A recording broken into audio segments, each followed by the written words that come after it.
How to use Espoma Organic Citrus-tone, a natural fertilizer for growing larger and more flavorful citrus, fruit, and nut trees.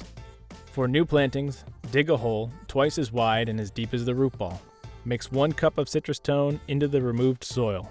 Place the plant in the hole and backfill with the amended soil. Firm around the roots. Water thoroughly.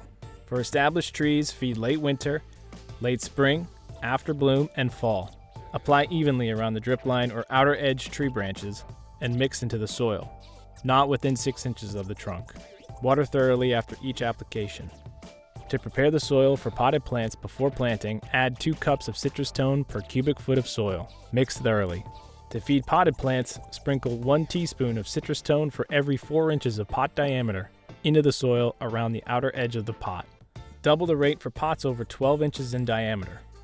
Water thoroughly. Espoma, organic from the beginning.